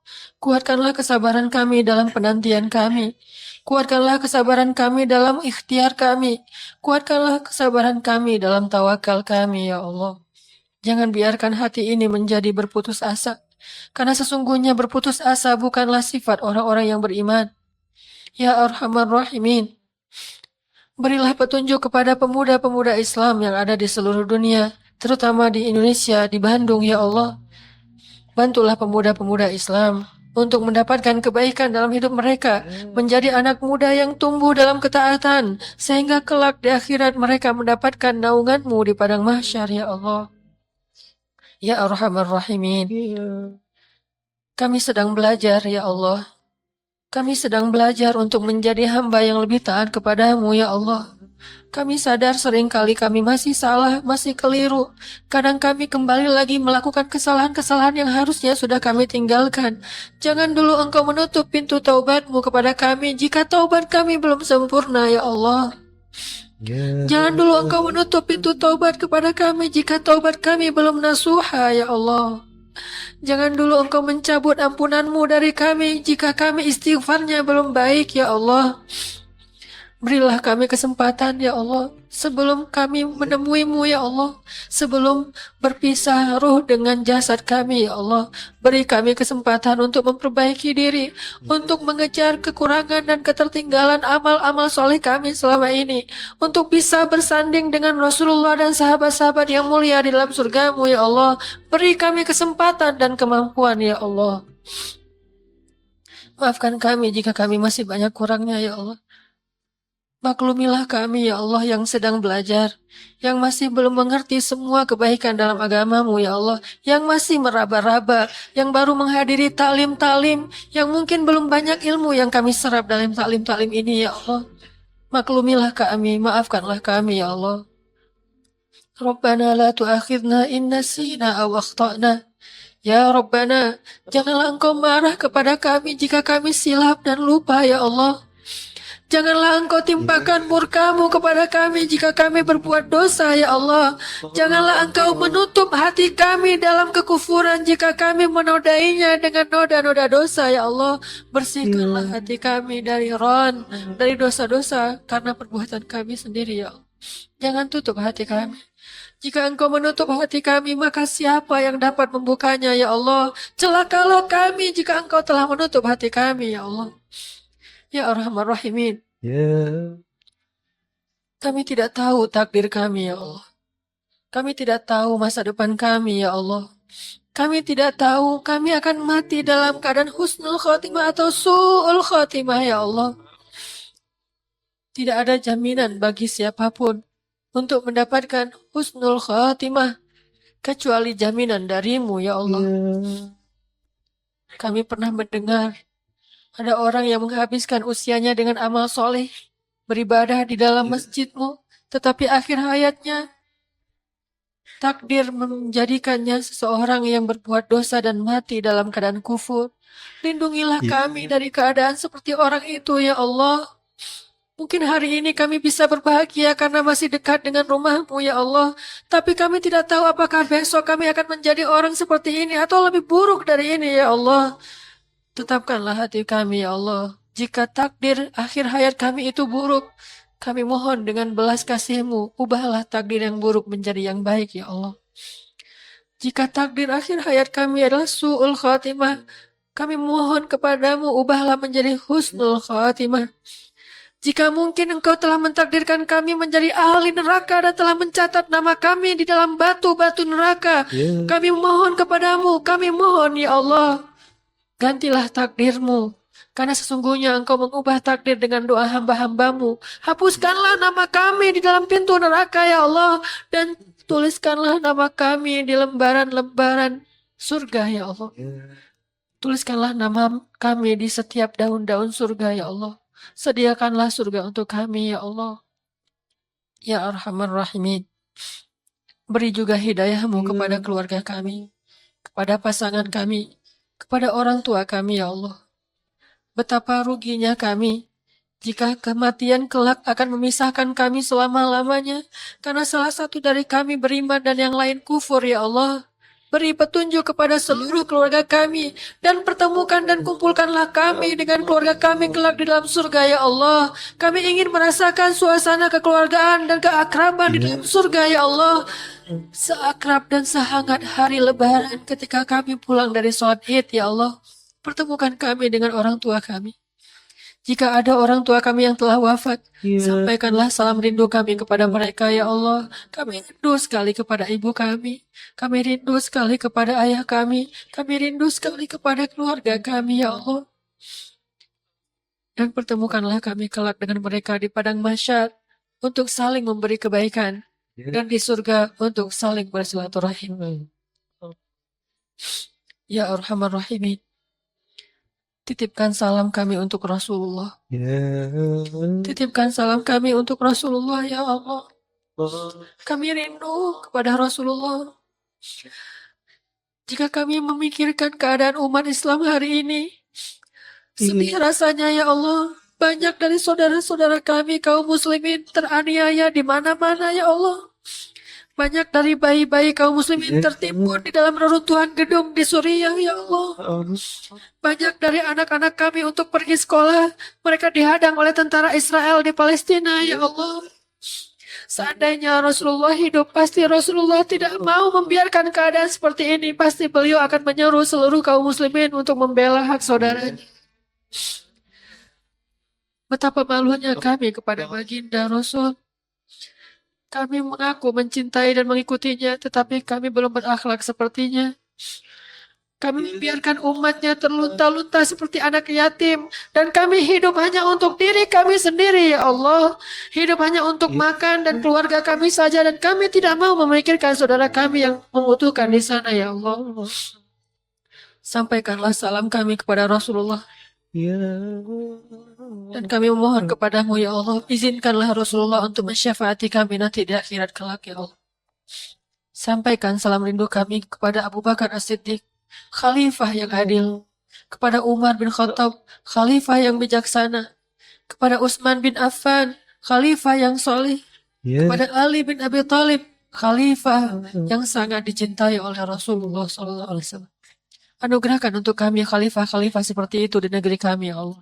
Anugerahkan untuk kami wali kota, gubernur, menteri, presiden, khalifah-khalifah yang adil di muka bumi ini, ya Allah. Ya Arhamar Rahimin. Kami mohon, berikanlah kepada kami hafalan Al-Quran. Walaupun hanya 1 juz saja, ya Allah.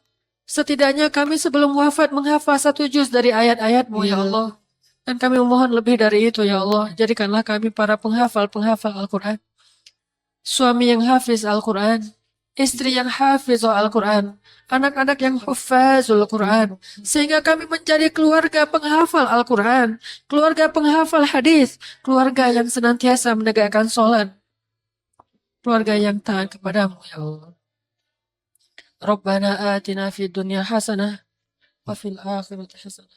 Benar kan kata Allah, kalau mereka fuqara, yughnihimullah, maka Allah akan memberikan kekayaan untuk mereka atau kecukupan. Jadi obat hati itu adalah yakin kepada Allah. Dan cara yakin kepada Allah, baca firman-firman Allah Subhanahu wa taala. Allah berjanji di dalam banyak ayat untuk bisa menjadi iman, menambah faith, menambah keyakinan di dalam hati kita. Tinggal kita baca aja. Banyak banget ayat-ayat kayak gitu. Jadi begitu kita galau tentang gimana nanti nih, apa yang harus saya kasih, gimana menafkahi, baca nih ayat. Gitu juga kalau misalnya kita cari kerjaan atau cari nafkah. Allah Subhanahu wa taala juga memberikan kita banyak sekali ayat-ayat yang menjadi janji dari Allah bahwa siapa yang yakin kepada Allah, pasti Allah Subhanahu wa taala akan menjaganya. Itu banyak banget ayat kayak gitu. Salah satunya teman-teman bisa baca minimal banget teman-teman bisa baca di surat Hud ayat 6. Coba baca surat Hud, surat 11 ayat 6. Ini juga ayat untuk ngecas iman kita. Apa kata Allah di ayat 6 surat Hud? Bismillahirrahmanirrahim. Wa ma min dabbatin fil ardi illa 'ala Allahi rizquha wa ya'lamu mustaqarraha wa mustawda'aha kullun fi kitabim mubin. Gak ada satupun hewan yang melata di muka bumi illa 'alallahi rizquha, kecuali Allah yang menjamin rezeki bagi mereka. Terus kenapa kita khawatir? Kenapa kita galau? Kan Allah yang menjamin, dan jaminan Allah itu sebaik-baik jaminan dijamin oleh perusahaan asuransi atau finance. Itu aja kita udah yakin gimana dijamin oleh Allah Subhanahu wa taala. Kayak ada orang yang ngambil asuransi kesehatan, dia nggak khawatir dengan sakit. Ada orang yang mengambil asuransi kendaraan, dia nggak khawatir kelecet atau terjadi kecelakaan, dirampok atau dicuri kendaraannya. Ada yang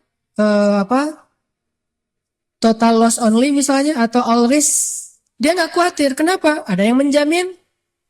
Ada orang yang mengambil asuransi pendidikan, dia nggak khawatir dengan harga pendidikan yang semakin mahal karena ada jaminan. Kalau kita masih sering ragu dan sering khawatir dengan hidup kita, berarti kita nggak yakin dengan jaminan Allah Subhanahu wa taala. Makin kita yakin dengan jaminan Allah, makin hilang rasa khawatir dalam hidup kita.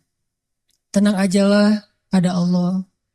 Ketika kita ada masalah sedikit, kita tinggal klaim. Dan mengklaim asuransi Allah itu lebih gampang daripada ngeklaim asuransi manusia. Ngeklaim asuransi manusia tetap aja ada biayanya.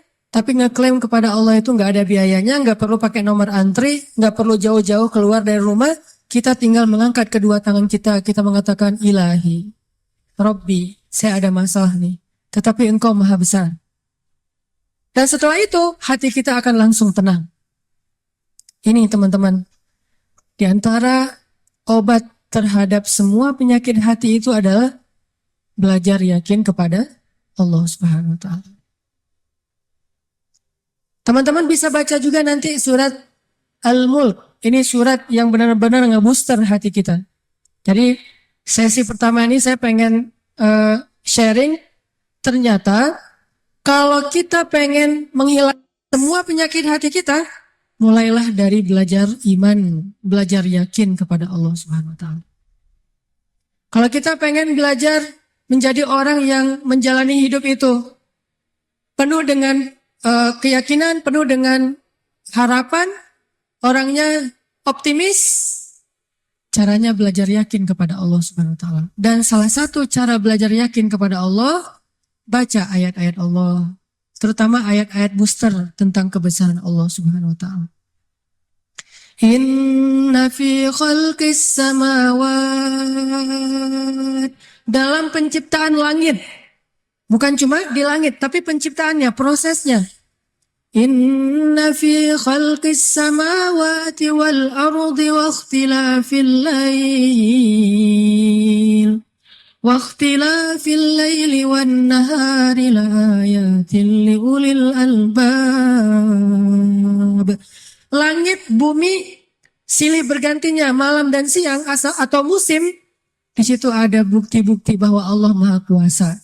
Kalau itu aja buat Allah gampang, cuma kun fayakun, apalagi cuma ngurus kita yang cuma kecil dibandingkan langit dan bumi. Kita itu dibandingkan langit dan bumi, gak ada apa-apanya.